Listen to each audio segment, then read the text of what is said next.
I would like to welcome delegates who are attending the first World Spine Care Education Conference to be held in Botswana. This program is part of the World Spine Care commitment to advance the care of people in underserved communities whose lives have been seriously impacted by spinal pain. World Spine Care is dedicated to ensuring that the high level of care established in these clinics is sustainable through the training of local healthcare practitioners. I want to thank the speakers who have come from Europe and North America to present what is currently known about the management of people with spinal pain to local health care practitioners. I first became aware of the World Spine Care Program in 2010 after commiserating with Jeff Skoll, a friend and supporter of World Spine Care, about the mutual problems we were having with our backs. I have since learned that back pain is the number one cause of serious disability, a problem experienced by over 1 billion people throughout our world.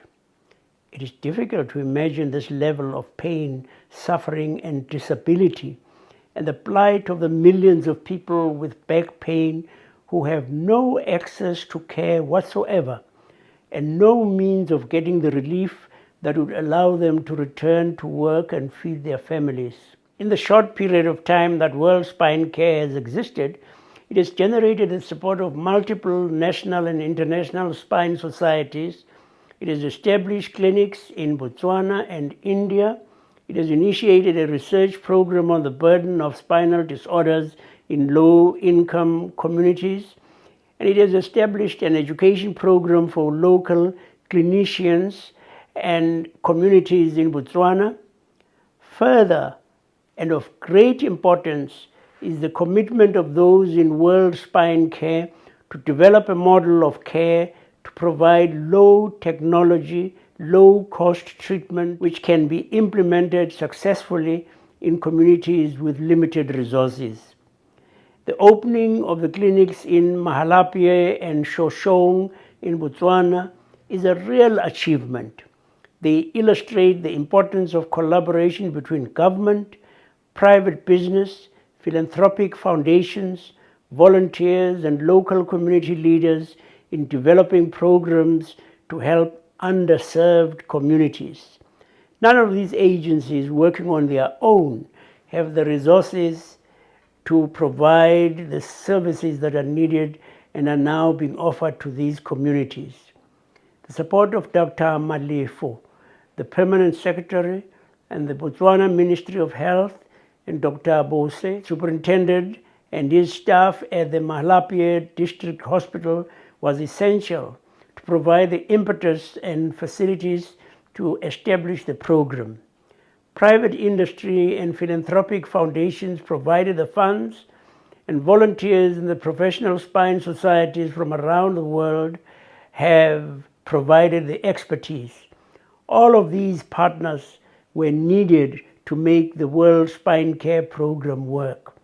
This type of teamwork is especially important if the program is to be sustainable, and if World Spine Care is to have a program that can be expanded with success to other communities around the world.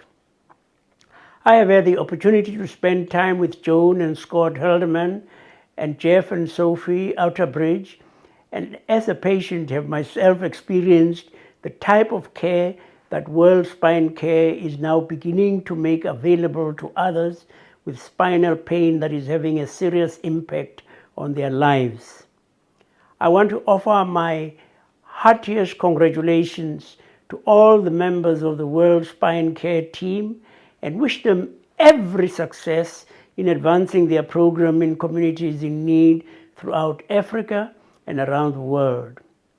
World Spine Care may not always have a cure for spinal pain, but in almost all cases, it offers both relief and future hope to those disabled by pain and who would otherwise have no access to care. I want to conclude by congratulating the members of the World Spine Care team, and especially Jeff, on the opening of the clinics in Malapye and Shoshone.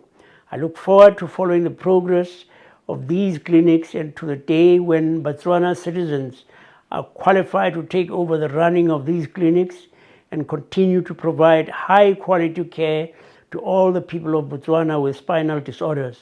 I'm hopeful that World Spine Care will be able to expand its programs to other countries in Africa and around the world where there is serious lack of care. God bless you.